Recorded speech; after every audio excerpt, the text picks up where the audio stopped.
இந்த ஒரு ஆத்துல குளிச்சிங்க அப்படின்னா நீங்க செஞ்ச பாவம் மட்டும் இல்ல உங்க முன்னோர்கள் செஞ்ச பாவம் போயிருன்னு சொன்னா நீங்க நம்புவீங்களா?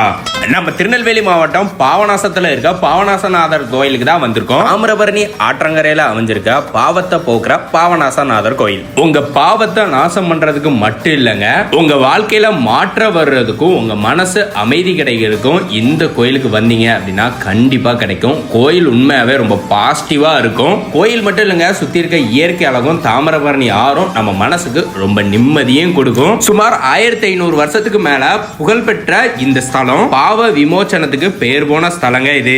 தாமிரபரணி நீர்ல நீராடி நம்ம பாவநாசநாதரை வழிபட்டோம் அப்படின்னா நம்மளோட பாவம் எல்லாம் தீரும் அப்படிங்கறத இந்த கோயிலோட ஐதீகம். இந்த ஸ்தலத்துல அகஸ்தியருக்கு சிவபெருமானும் பார்வதியும் திருமண கோலத்துல காட்சி அடிச்ச ஸ்தலம் தாங்க இது. இந்த கோயிலோட மூலவர் பாபநாசநாதரும் அம்மன் உலகமே இருக்காங்க. கோயிலோட டைமிங்க பாத்தீங்க அப்படின்னா காலையில 6 to 1, ஈவினிங் 4:30 to 8 மணி வரை மட்டும்தாங்க அலோட் உண்டு. சோ யாரெல்லாம் நம்ம பாவநாசத்துக்கு வந்திருக்கீங்க அப்படிங்கறத கமெண்ட் செக்ஷன்ல சொல்லுங்க. மறக்காம உங்க ஃப்ரெண்ட்ஸ் அண்ட் ஃபேமிலி எல்லாருக்கும் ஷேர் பண்ணிருங்க. அப்படியே நம்மள ஃபாலோ பண்ணிக்கோங்க. வரட்டா.